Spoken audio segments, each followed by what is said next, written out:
यस भिडियोमा नायब सुब्बाको द्वितीय र तृतीय पत्र समाधान गर्नेछौँ। साथै हजुरहरूमध्ये कोही पहिलो पटक परीक्षा दिइराख्नु भएको छ भने यी निम्न कुराहरूमा ध्यान दिनुहोला, जसले हजुरको लेखनसिपलाई उत्कृष्ट बनाउन सक्छ है। ल, परीक्षामा सोधिएका प्रश्नको सही उत्तर सही तरिकाले उत्तर पुस्तिकामा उतार्न सकिएन भने हामीले कुनै पनि परीक्षा पास गर्न सक्दैनौँ। चाहे लोकसेवा आयोग होस् वा कुनै पनि प्रतिस्पर्धात्मक परीक्षा होस्, हामीले परीक्षा पास गर्नको लागि सही तरिकाले सही उत्तर लेख्नुपर्छ। साथै कुनै पनि परीक्षा पास गर्नको लागि सबैभन्दा महत्त्वपूर्ण सिप भनेकै लेखन सिप हो। जबसम्म हामीले हाम्रो लेखन सिपलाई तिखार्न निखार्न सक्दैनौँ अथवा उत्तरलाई उत्कृष्ट बनाउन सक्दैनौँ, तबसम्म हामीले कुनै पनि परीक्षामा सफल हुन सक्दैनौँ। यसर्थ यी कुराहरूलाई परीक्षा पूर्व ध्यान दिनुहोस्। ल, हजुरको धेरै टाइम नलिई लागौँ आफ्नो विषयवस्तुतर्फ। नायब सुब्बाको तृतीय पत्र प्रशासन सम्बन्धी। हाम्रो पहिलो प्रश्न, दर्ता र चलानीको महत्त्व दर्शाउनुहोस्। कार्यालय कार्यविधिमा दर्ता र चलानी नगर्दा के कस्ता प्रभाव पर्छन्? दोस्रो प्रश्न, माग फारम भनेको के हो? यसको नमुना बनाउनुहोस्। तेस्रो प्रश्न, टिप्पणी भनेको के हो? असल टिप्पणीमा हुनुपर्ने गुणहरू उल्लेख गर्नुहोस्। चौथो प्रश्न, जनसम्पर्क व्यवस्थापन भनेको के हो? जनसम्पर्क व्यवस्थापन गर्ने तरिकाहरू खुलाउनुहोस्। पाँचौँ प्रश्न, बैठक व्यवस्थापन भनेको के हो? यसको भूमिका उल्लेख गर्नुहोस्। छैटौँ प्रश्न, प्रशासकीय कारफर्चेउट भनेको के हो? नेपालमा यस सम्बन्धी के कस्ता व्यवस्थाहरू रहेका छन्? उल्लेख गर्नुहोस्। खण्ड बी अन्तर्गत हाम्रो सातौँ प्रश्न, सार्वजनिक प्रशासनको परिचय दिँदै यसको उद्देश्यहरू लेख्नुहोस्। अर्को प्रश्न, सार्वजनिक प्रशासन र विकास प्रशासनबीच भिन्नता छुट्याउनुहोस्। निजामती कर्मचारीले कति प्रकारका बिदा पाउँछन्? उल्लेख गर्नुहोस्। ल, अब लागौँ समाधानतर्फ। पहिलो प्रश्न, जनसम्पर्क व्यवस्थापन भनेको के हो? जनसम्पर्क व्यवस्थापन गर्दा ध्यान दिनुपर्ने विषयहरू उल्लेख गर्नुहोस्। बारम्बार इक्जाममा आएको प्रश्न है साथीहरू। यसको उत्तर लेख्दा सबभन्दा पहिला माथि टीका दिन नबिर्सनुहोला है। जनतासँग सञ्चार, जनसम्पर्क व्यवस्थापन है। त्यसपछि परिचय। परिचय कसरी दिनुहोला भने सेवाग्राहीको माग, आवश्यकता, समस्यालाई समाधान गर्ने दिशामा कार्यालयद्वारा सम्पादन गर्ने कार्यको समग्रता जनसम्पर्क व्यवस्थापन हो। कार्यालय र सेवाग्राही बीच अर्थपूर्ण सम्पर्क स्थापित गर्न जनसम्पर्क व्यवस्थापन आवश्यक पर्दछ। फेरि यसको बारेमा महत्त्वपूर्ण पोइन्टहरू दुईवटा राखिदिनु होला, जस्तै सङ्गठन र सङ्गठनका ग्राहक, सेवाग्राही र सरोकारवाला बीच सम्पर्कको सेतु जनसम्पर्क व्यवस्थापन हो। यसले सङ्गठनको छवि उज्यालो बनाउने, प्रचार गर्ने तथा प्रवर्धन गर्ने कार्य गर्दछ। यो प्रत्यक्ष र अप्रत्यक्ष दुवै तरिकाबाट व्यवस्थापन हुन्छ है। यति लेखे पुग्छ। यो थियो परिचय। अब जनसम्पर्क व्यवस्थापन गर्दा ध्यान दिनुपर्ने विषयहरू। ल, हाम्रो पहिलो बुँदा, सभ्य, शिष्ट, नम्र तथा मर्यादित ढङ्गले कुराकानी व्यवहार गर्ने। त्यसै गरी दोस्रो बुँदा, आफूले समस्या समाधान गर्न नसक्ने भए सम्बन्धित शाखा, स्थान, व्यक्ति वा कार्यविधि बताइदिने।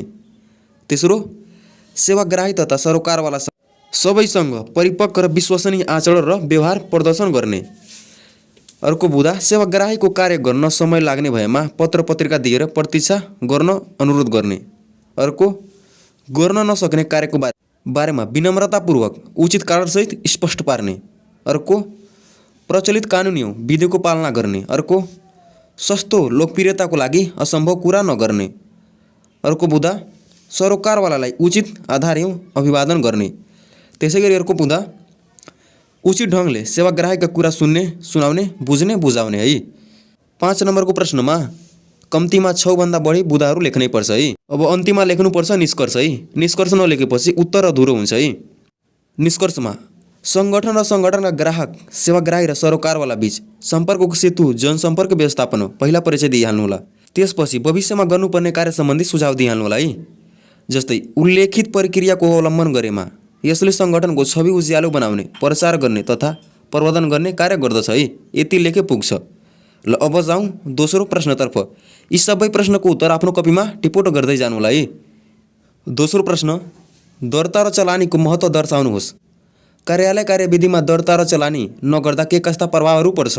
मैले सुरुमै भनेको थिएँ, कुनै पनि प्रश्नको उत्तर लेख्दा सबभन्दा पहिला माथि एउटा टीका दिनुहोला। जस्तै कार्यालय कार्यविधिको प्रभावकारिताको लागि दर्ता र चलानी। ल, अब परिचय। दर्ता र चलानीको परिचय। कार्यालयमा प्राप्त कागजातको सुरु अभिलेख राख्ने कार्य दर्ता तथा कार्यालयबाट बाहिर जाने कागजपत्रको अभिलेख राख्ने कार्य चलानी हो है। वा चिठी पत्र प्राप्त भएपछि सुरुको अभिलेख राख्ने कार्यलाई दर्ता भनिन्छ। त्यसै गरी चलानी भन्नाले कार्यालयबाट बाहिर जाने पत्रहरूको चलानी पुस्तिकामा अभिलेख राख्ने कार्यलाई चलानी भनिन्छ।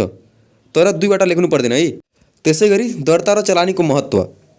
पहिलो बुँदा सङ्गठनको कार्यलाई वैधानिक बनाउन। दोस्रो कागजातको वैज्ञानिक व्यवस्थापन तथा भविष्यमा प्रमाणको रूपमा प्रयोग गर्न। तेस्रो विगतको स्थिति मापन गर्दै वर्तमान र भविष्यलाई मार्ग प्रशस्त गर्न। चौथो साङ्गठनिक कार्यमा चुस्तता र नतिजा शीघ्रता कायम गर्न। अर्को समयको बचत गर्न प्रशासनिक झन्झटलाई दूर बनाउन। यो थियो दर्ता र चलानीको महत्त्व। त्यसै गरी कार्यालयमा दर्ता र चलानी नगर्दा पर्ने प्रभावहरू है। हुन त धेरै प्रभाव पर्छन्, तर यहाँ मुख्य 5वटा बुँदाहरू रहेको छन् है। जस्तै चिठी पत्र निवेदन प्रतिवेदन आदिको सुरक्षा र संरक्षण हुँदैन। अर्को कागजात हराउने चोरिने लुटिने र लुकाउने प्रवृत्तिको कायम हुन्छ। तेस्रो कागजातको वैज्ञानिक व्यवस्थापन गर्न सकिँदैन। अर्को समय साधन र मूल्यको बचत हुँदैन। अर्को साङ्गठनिक कार्यमा चुस्तता र नतिजामा शीघ्रता कायम हुँदैन है। यति लेखे पुग्छ है, किनभने यो 5 नम्बरको प्रश्न हो। त्यसै गरी अन्त्यमा कार्यालयमा प्राप्त चिठी पत्रहरू दर्ता गरिन्छ भने कार्यालयबाट बाहिर पठाइने पत्रहरूको चलानी गरिन्छ। दर्ता र चलानीले कार्यालयको कार्यमा वैधानिकता प्रदान गर्ने भएकोले यी अनिवार्य छन्। यी नगर्दा कार्यालयले आफ्नो लक्ष्य प्राप्त गर्न सक्दैन है। तेस्रो प्रश्न सार्वजनिक सम्बन्ध बढी भएको ठुलो सङ्गठनले कस्तो फाइलिङ विधि किन अवलम्बन गर्नुपर्दछ तर्कसहित वर्णन गर्नुहोस्। ल यहाँ चाहिँ सबभन्दा पहिला फाइलिङको परिचय दिनुपर्छ है। नसोधे पनि दिनुपर्छ हजुरलाई। जस्तै कार्यालयमा भएका विभिन्न प्रकारको अभिलेखलाई व्यवस्थित तवरले मिलाएर राख्ने प्रक्रिया नै फाइलिङ हो। फाइलिङ गर्ने परम्परागत तथा आधुनिक विधिहरू रहेका छन्। ठुला सङ्गठनमा आवश्यक फाइलिङ विधि। सार्वजनिक सम्बन्धमा बढी भएको ठुलो सङ्गठनले आधुनिक फाइलिङ विधिको अवलम्बन गर्नुपर्दछ। कुन विधिको त? आधुनिक फाइलिङ विधिको अवलम्बन गर्नुपर्दछ। यस्ता कार्यालयको लागि मुख्यतः लम्ब ठाडो फाइलिङ विधि, अङ्ग्रेजीमा भर्टिकल फाइल्स भनिन्छ, यसको उपयोग गर्न सकिन्छ। साथै यस विधिमा वर्णानुक्रम फाइलिङ, सङ्ख्यानात्मक फाइलिङ, भौगोलिक फाइलिङ लगायतका आधुनिक फाइलिङ समेत सँगै प्रयोग गर्न सकिन्छ, जसलाई निम्नानुसार उल्लेख गर्न सकिन्छ है। ल कुनै पनि प्रश्नको डाइरेक्ट उत्तर लेख्नुभन्दा त्यसको पहिला परिचय दिनुपर्छ। त्यसो गर्दा आकर्षित र उत्कृष्ट देखिन्छ है। हाम्रो पहिलो बुँदा यस विधिमा कागजपत्रहरू राखिएको फाइललाई माथि फर्काएर एकसँग अर्को अडेस लगाई राखिने भएकाले। दोस्रो अरू फाइलिङ विधिमा अनुभव गरिएका विभिन्न समस्यालाई मध्यनजर गर्दै यो फाइलिङ विधि प्रचलनमा ल्याइएकोले। यो विधि सबैभन्दा वैज्ञानिक र बढी उपयोगी भएकोले। फाइल र कागजपत्र झिक्न राख्न सजिलो हुने भएकोले।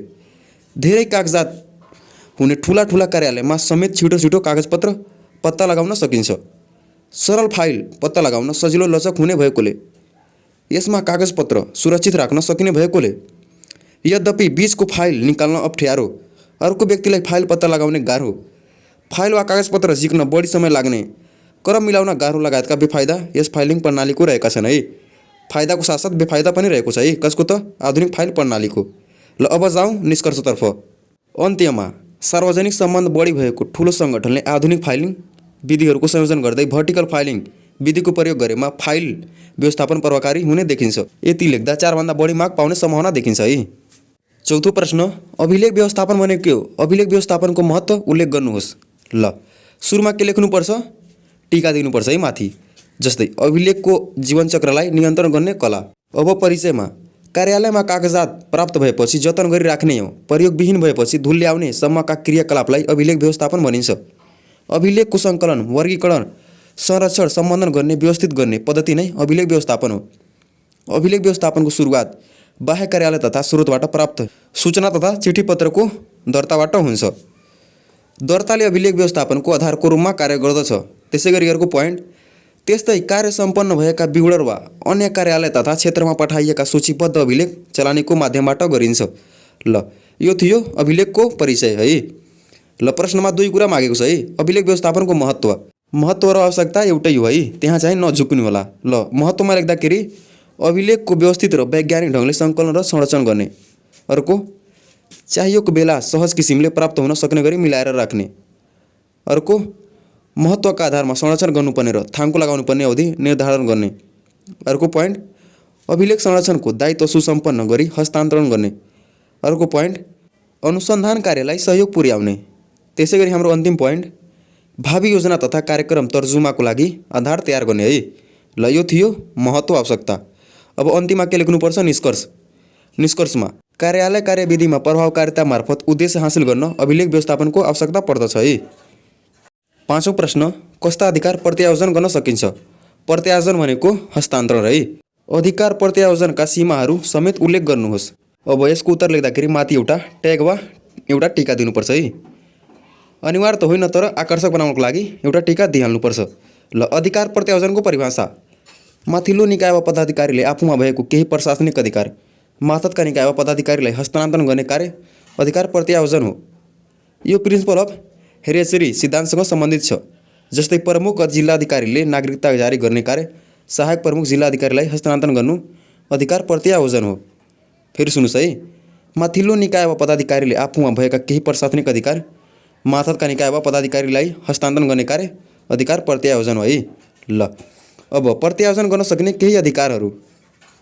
आफूसँग निहित अधिकार, दैनिक वा नियमित गर्नुपर्ने कार्यहरू, सूचना तथा तथ्याङ्क वा जानकारी सङ्कलन सम्बन्धी कार्यहरू, अनुगमन मूल्याङ्कन तथा सुपरिवेक्षण गर्नुपर्ने कार्यहरू, तल्लो तहका कर्मचारीको योग्यता क्षमता र दक्षताले गर्न सक्ने कार्यहरू है। यी कार्यहरूलाई चाहिँ प्रत्यायोजन गर्न सकिन्छ। त्यसै गरी अधिकार प्रत्यायोजनका सीमाहरू। पहिलो पोइन्ट, कुनै पदले गर्नु भनेर कानुनले स्पष्ट तोकेको कार्यहरू, कार्य सम्पादन मूल्याङ्कन गर्ने कार्यहरू, हक अधिकार सिर्जना र सिनोफानो गर्ने कार्यहरू, दण्ड सजाय सम्बन्धी कार्यहरू, आर्थिक प्रशासनसँग सम्बन्धित कार्यहरू जस्तै योजना निर्माण, मिनाह दिने तथा लागत अनुमान संशोधन गर्ने आदि है।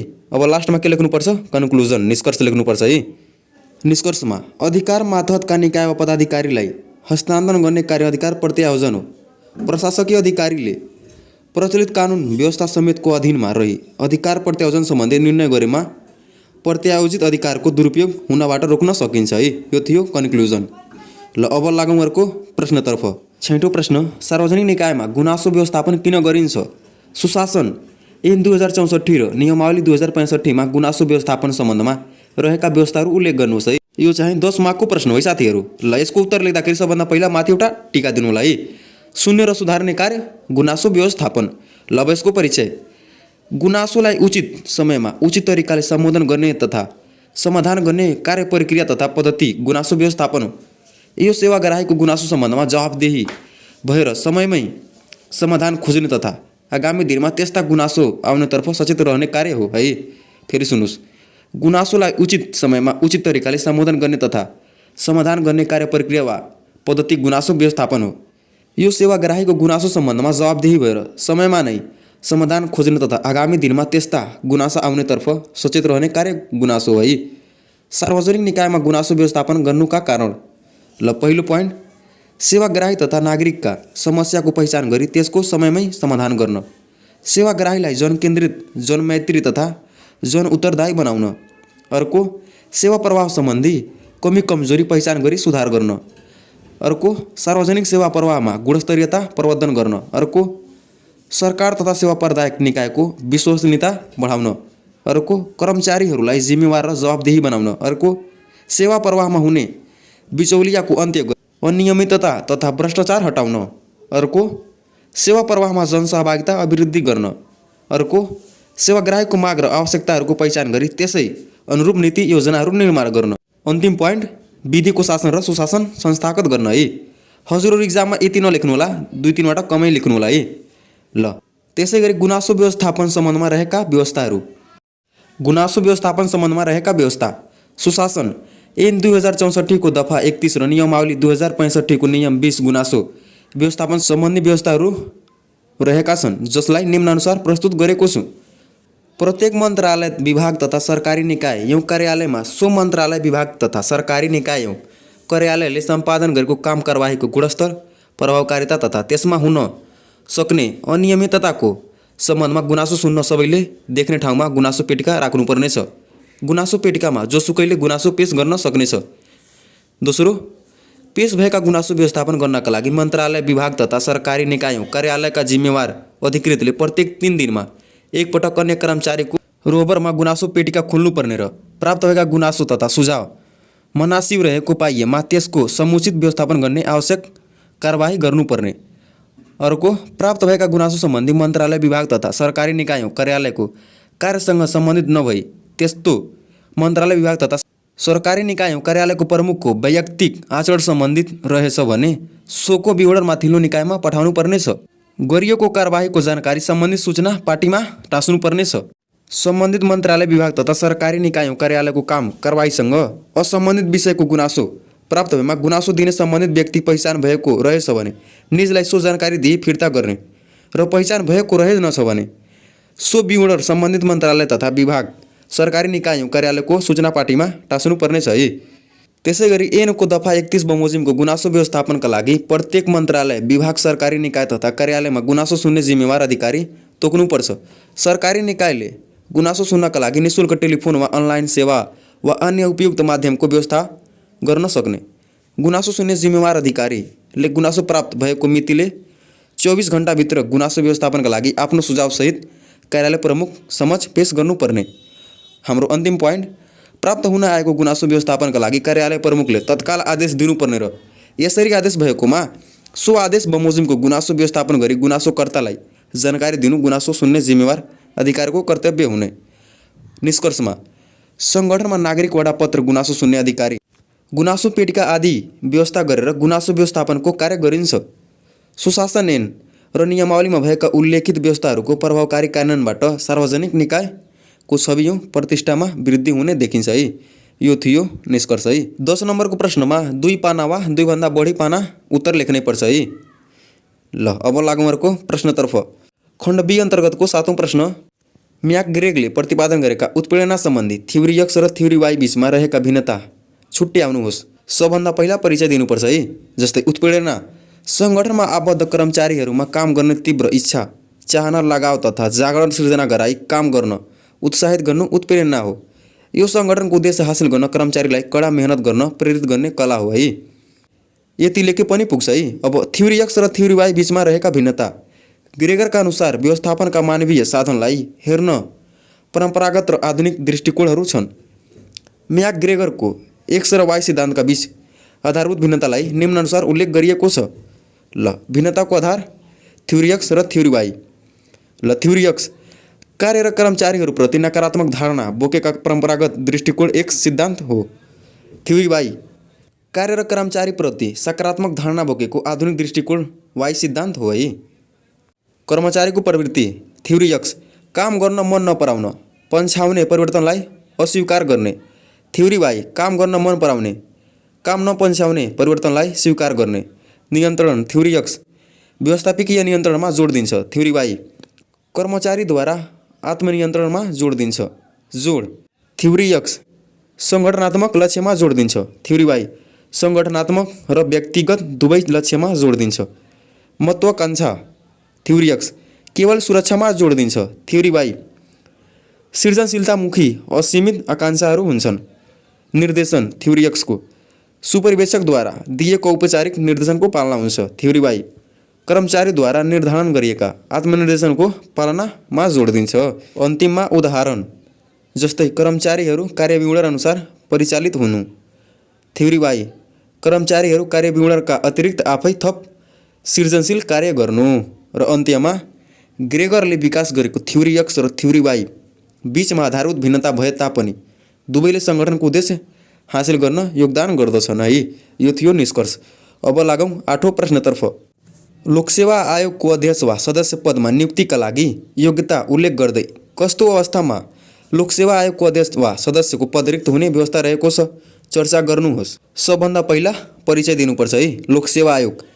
ल यसको परिचयमा निजामती सेवा, नेपाली सेना, नेपाली प्रहरी, सशस्त्र प्रहरी बल नेपाल र अन्य सङ्घीय सरकारी सेवाको पदमा उपयुक्त उम्मेदवारबाट छनौट गर्ने स्वतन्त्र संवैधानिक निकाय लोकसेवा आयोग हो।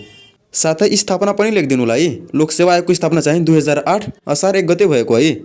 नियुक्तिका लागि योग्यता नेपालको संविधानको धारा 242 को उपधारा 7 अनुसार देहायको योग्यता भएको व्यक्ति लोकसेवा आयोगको अध्यक्ष वा सदस्यको पदमा नियुक्तिका लागि योग्य हुनेछ। 1 नम्बरमा मान्यता प्राप्त विश्वविद्यालयबाट स्नातकोत्तर उपाधि प्राप्त गरेको। दोस्रो, नियुक्ति हुँदा बखत कुनै राजनीतिक दलको सदस्य नरहेको।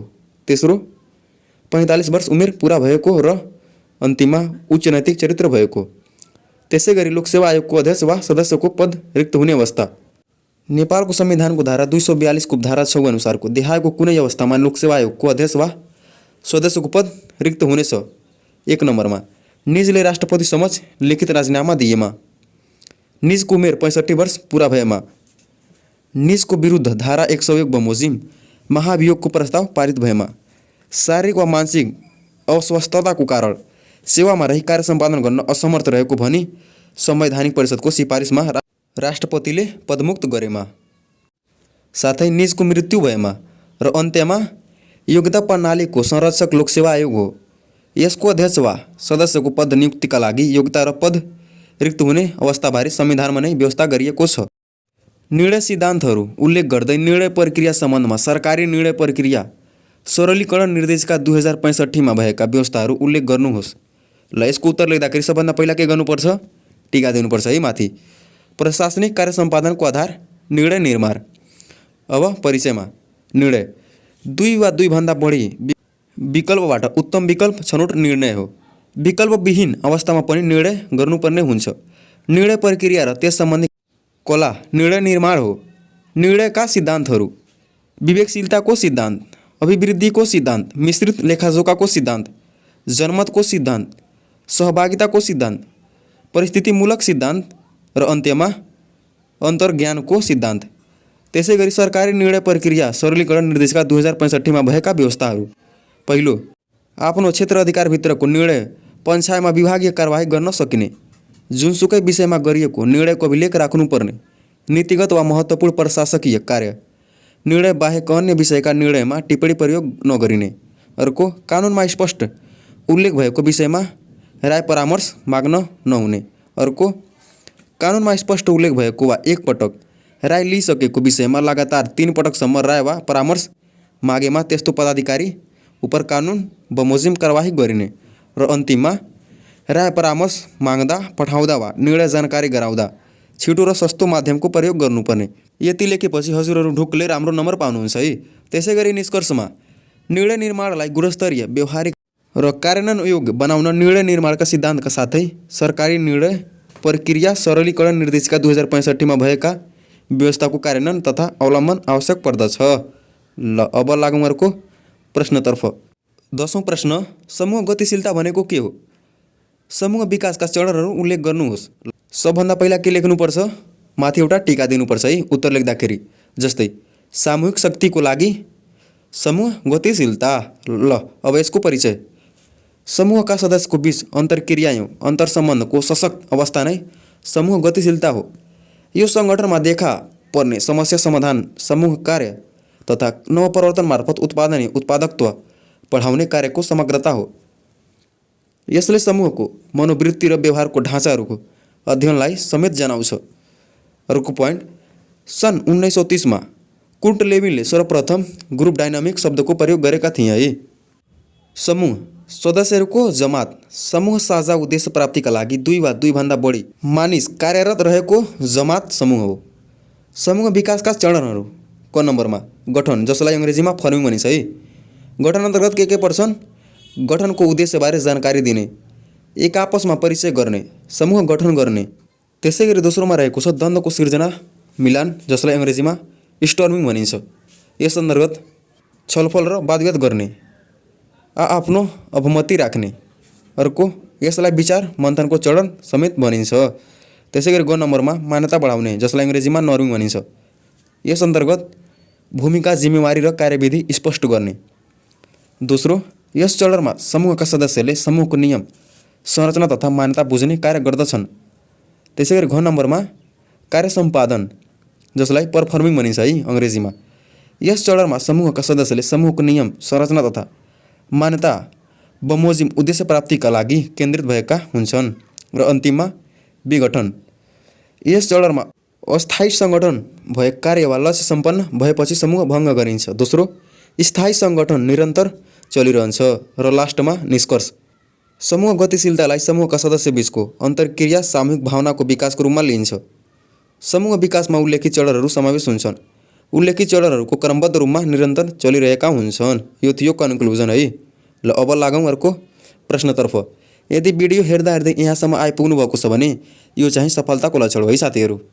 निरन्तर मेहनत गर्नु, सफलता अवश्य नै पाउनुहुन्छ है, तर समयको सदुपयोग गर्नु पर्यो है। ल अब लागौँ अर्को प्रश्नतर्फ। यदि हामीसँग जोड्न चाहनुहुन्छ भने च्यानललाई सब्सक्राइब गर्न नबिर्सनु होला है। ल हजुरहरू आफ्नो माग अनुसारको भिडियो पाउनुहुन्छ है यो च्यानलमा। ल 11औं प्रश्न, सार्वजनिक व्यवस्थापनमा नियन्त्रणका तरिका वा उपायहरू उल्लेख गर्नुहोस्। सबैभन्दा पहिला टीका दिनुपर्छ है उत्तर लेख्दाखेरि। जस्तै उद्देश्य विमुख हुनबाट रोक्ने कार्य नियन्त्रण। ल अब यसको परिचय। सार्वजनिक व्यवस्थापनमा नियन्त्रण, यसको चाहिँ परिचय है। सङ्गठनको लक्ष्य, उद्देश्य, नीति, नियम, सिद्धान्त अनुरूप कर्मचारी परिचालन गर्ने व्यवस्थापकीय कार्य नियन्त्रण हो। यसले सङ्गठनको लक्ष्य तथा उद्देश्य प्राप्तिमा योगदान गर्दछ। ल नियन्त्रण गर्ने तरिका, उपायहरू, विधिहरू। क नम्बरमा रहेको छ गैर बजेटरी नियन्त्रण, मापदण्ड निर्धारण, अर्को कार्य सम्पादन मापन, कमी कमजोरीको पहिचान, सुधारको क्रियाकलापको सञ्चालन, पुनरावलोकन, बाह्य नियन्त्रण। त्यसै गरी ख नम्बरमा बजेटरी नियन्त्रण। पहिलो निकासा खर्च र भुक्तानीका शर्त निर्धारण। दोस्रो लेखा परीक्षण आन्तरिक तथा बाह्य। र ल अब निष्कर्षमा सार्वजनिक व्यवस्थापनमा नियन्त्रण उल्लेखित तरिका र प्रक्रियाको अवलम्बन गरिन्छ। नियन्त्रणको प्रभावकारी उपायको अवलम्बन मार्फत सार्वजनिक प्रशासनको गुणात्मकता अभिवृद्धि गर्न आजको आवश्यकता हो है। ल अब लागौँ अर्को प्रश्नतर्फ। 12औं प्रश्न, सार्वजनिक प्रशासन र सार्वजनिक व्यवस्थापन बीच रहेका भिन्नता छुट्याउँदै नेपालको सार्वजनिक व्यवस्थापनमा रहेका समस्या र समाधानका उपायहरू लेख्नुहोस्। ल सबभन्दा पहिला परिभाषा लेख्नु पर्यो है। विषय प्रवेश, सार्वजनिक सङ्गठनले उपलब्ध स्रोत र साधनको परिचालन मार्फत आफ्ना लक्ष्य तथा उद्देश्यहरू प्राप्त विभिन्न व्यवस्थापकीय विधियों औजारहरूको प्रयोग गरी योजना, सङ्गठन, निर्देशन र नियन्त्रण गर्ने कार्य चाहिँ व्यवस्थापन हो है। ल यसलाई सार्वजनिक प्रशासनको सुधारको रूपमा समेत मानिन्छ। सार्वजनिक प्रशासन र व्यवस्थापन बीच समानता र भिन्नता रहेका छन्। ल सार्वजनिक प्रशासन, सार्वजनिक व्यवस्थापन। सार्वजनिक प्रशासनमा निर्दिष्ट ऐन, नियम र प्रक्रियाप्रति कठोर हुन्छ।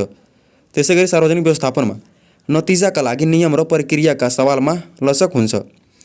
त्यसै गरी सार्वजनिक प्रशासनमा प्रक्रियाको परिपालनमा जोड दिन्छ। सार्वजनिक व्यवस्थापनमा नतिजा प्राप्तिमा जोड दिन्छ।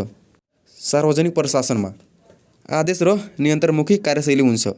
सार्वजनिक व्यवस्थापनमा सहभागिता र सहकार्यमूलक कार्यशैली। सार्वजनिक प्रशासनमा पिरामिड, कर्मचारी तन्त्रीय र मेकानिस्टिक स्वरूपको सङ्गठन हुन्छ।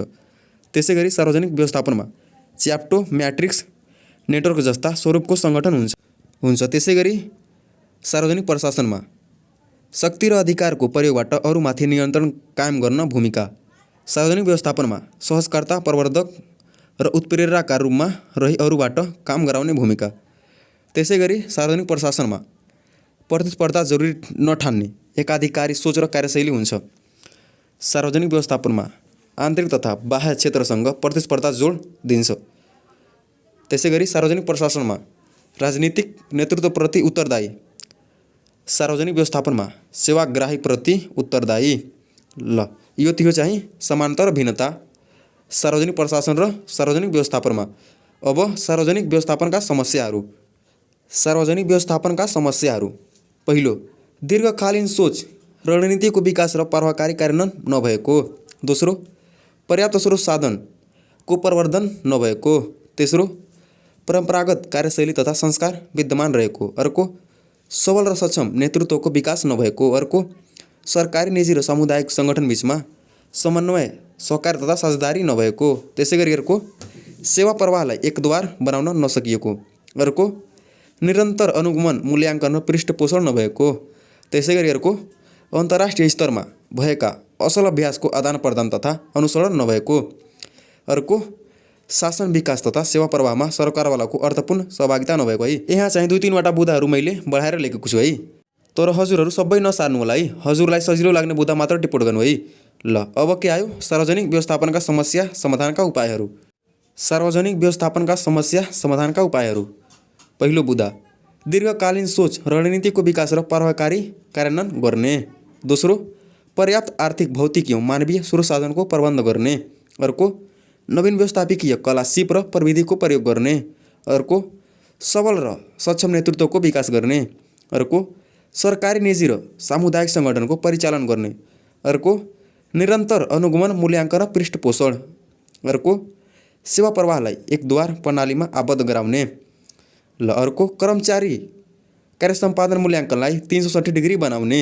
अर्को अन्तर्राष्ट्रिय स्तरमा भएका असल अभ्यासको आदान प्रदान तथा अनुसरण गर्ने र अन्तिममा शासन विकास तथा सेवा प्रवाहमा सरकारवालाको अर्थपूर्ण सहभागिता अभिवृद्धि गर्ने र निष्कर्षमा सार्वजनिक प्रशासन र व्यवस्थापनको बीचमा आधारभूत भिन्नता भए तापनि दुवैको ध्येय शासन विकास र सेवा प्रवाह नै हो। यी दुई एकअर्काको प्रतिस्पर्धी नभएर सुधारिएको रूप मात्र हुन्। दुवैका राम्रा पक्षको अनुसरण मार्फत सार्वजनिक संयन्त्रलाई स्वच्छ, सक्षम, निष्पक्ष, पारदर्शी, भ्रष्टाचार मुक्त, जनउत्तरदायी र सहभागितामूलक बनाउनु आवश्यक देखिन्छ। यो थियो निष्कर्ष। 13औं प्रश्न, नेपालमा आर्थिक कार्यविधि तथा वित्तीय उत्तरदायित्व सम्बन्धी के कस्ता कानुनी व्यवस्थाहरू गरिएको छ लेख्नुहोस्। ल, सबभन्दा पहिला परिचय दिनु पर्यो है। आर्थिक कार्यविधि तथा वित्तीय उत्तरदायित्व सङ्घीय सञ्चित कोष तथा अन्य सरकारी कोषको सञ्चालन तथा व्यवस्थापनसँग सम्बन्धित क्रियाकलापको समष्टि आर्थिक कार्यविधि हो। त्यसै गरी सार्वजनिक पदमा रहेको पदाधिकारीले गरेको आर्थिक गतिविधिको बारेमा सरकारवालालाई उत्तर दिनुपर्ने दायित्व नै उत्तरदायित्व हो। ल, अब नेपालमा आर्थिक कार्यविधि तथा वित्तीय उत्तरदायित्व सम्बन्धी कानुनी व्यवस्था। नेपालको संविधानका आर्थिक कार्यप्रणाली भाग 10, 16 र 19। दोस्रो, चालु आवधिक वर्षको बजेट तथा मौद्रिक नीति। अर्को, आर्थिक कार्यविधि तथा वित्तीय उत्तरदायित्व ऐन 2076 र नियमावली 2077, लेखा परीक्षण ऐन 2075, स्थानीय सरकार सञ्चालन ऐन 2074, सार्वजनिक खरिद ऐन 2063 तथा नियमावली 2064, भ्रष्टाचार निवारण ऐन 2059, सुशासन ऐन 2064 तथा नियमावली 2065, राजस्व चुहावट ऐन 2052, सूचना कोष सम्बन्धी ऐन 2064 र नियमावली 2065, निजामती सेवा ऐन 2049 र नियमावली 2050, अन्तर सरकारी वित्त व्यवस्थापनको ऐन 2074। र अब निष्कर्षमा आर्थिक कार्यविधि तथा वित्तीय उत्तरदायित्व सम्बन्धी उल्लेखित व्यवस्थाहरूको प्रभावकारी कार्यान्वयनबाट वित्त सम्बन्धी सुधार गर्न वित्तीय अनुशासन, पारदर्शिता तथा जवाबदेहिता कायम गर्न योगदान पुग्ने देखिन्छ। यो थियो निष्कर्ष है। ल, 14औं प्रश्न, सूचनाको हक सम्बन्धी ऐन 2064 अनुसार सार्वजनिक निकायले अध्यावधिक राख्नुपर्ने सूचनाहरू के हुन् उल्लेख गर्नुहोस् है 5 मार्कको लागि। ल, यसको उत्तर हेर्दाखेरि सबभन्दा पहिला टीका दिनु पर्यो है माथि, अक्सिजन अफ डेमोक्रेसी। ल, अब परिचय। सूचनाको हक सार्वजनिक निकायमा रहेको आफूसँग सम्बन्धित वा सार्वजनिक सरकारको सूचना माग्ने र पाउने अधिकार नै सूचनाको हक हो। सूचनाको हकले ससूचित हुन पाउने पर्ने अधिकार र सूचना दिनुपर्ने कर्तव्यलाई बुझाउँछ। नेपालमा सूचनाको हक सम्बन्धी ऐन 2064 र नियमावली 2065 कार्यान्वयनमा रहेको छ। ल, अब सार्वजनिक निकायले अध्यावधिक राख्नुपर्ने सूचनाहरू। सूचनाको हक सम्बन्धी ऐन 2064 को दफा 5 अनुसार सार्वजनिक निकायले अध्यावधिक राख्नुपर्ने सूचनाहरू निम्नानुसार रहेका छन्। पहिलो, निकायको स्वरूप र प्रकृति। दोस्रो, निकायको काम, कर्तव्य र अधिकार। तेस्रो, निकायमा रहने कर्मचारी सङ्ख्या र कार्य विवरण। अर्को, निकायबाट प्राप्त गर्ने सेवा। अर्को, सेवा प्रदान गर्ने निकायको खाका र जिम्मेवार अधिकारी। त्यसै गरी अर्को, सेवा प्राप्त गर्ने लाग्ने दस्तुर र अवधि। अर्को, निर्णय गर्नुपर्ने प्रक्रिया र अधिकारी। अर्को, निर्णय उपर उजुरी सुन्ने अधिकारी। त्यसै गरी अब निष्कर्षमा सार्वजनिक निकायले उल्लेखित विवरणहरू प्रत्येक 3 महिना अध्यावधिक राखेमा सुशासन कायम गर्न योगदान पुग्ने देखिन्छ है। ल, अब हाम्रो 15औं प्रश्न, स्थानीय सरकार सञ्चालन ऐन 2074 अनुसार सदस्य भन्नाले कसलाई चिनिन्छ वा बुझिन्छ लेख्नुहोस् 5 नम्बरको लागि है। ल, सबभन्दा पहिला सदस्यको परिभाषा। स्थानीय सरकार सञ्चालन ऐन 2074 को दफा 2 को प अनुसार सदस्य भन्नाले देहायका पदाधिकारीलाई बुझिन्छ। गाउँपालिकाको सम्बन्धमा गाउँसभा, गाउँ कार्यपालिकाको सदस्य, गाउँसभा वा गाउँ कार्यपालिकाको अध्यक्ष, उपाध्यक्ष, वडाध्यक्ष र वडा समितिको सदस्य बुझिन्छ। नगरपालिकाको सम्बन्धमा नगरसभा वा नगर कार्यपालिकाको सदस्य र नगरसभा वा कार्यपालिकाको प्रमुख, उपप्रमुख, नगर वडाध्यक्ष र वडा समितिका सदस्य।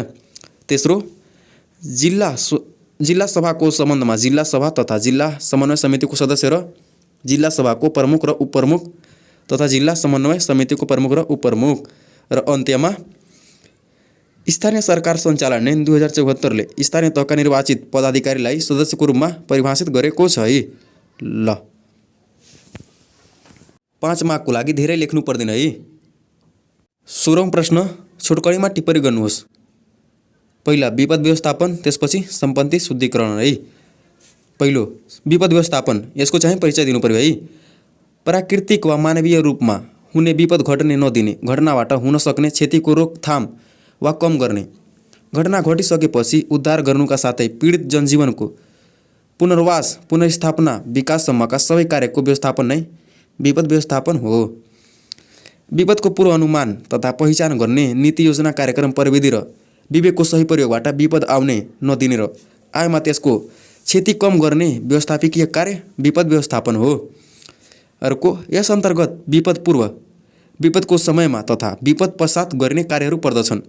यो निम्न चक्रमा हुन्छ है। फिगर बनाउँदा अलि आकर्षक देखिन्छ है।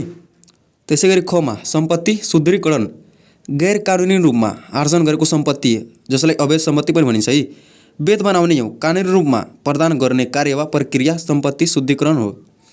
ब्ल्याक मनीलाई व्हाइट बनाउने अपराध वा धन सफाई समेत भनिन्छ। यो सम्पत्तिको वास्तविक स्रोत र उत्पत्ति लुकाउने कार्य हो।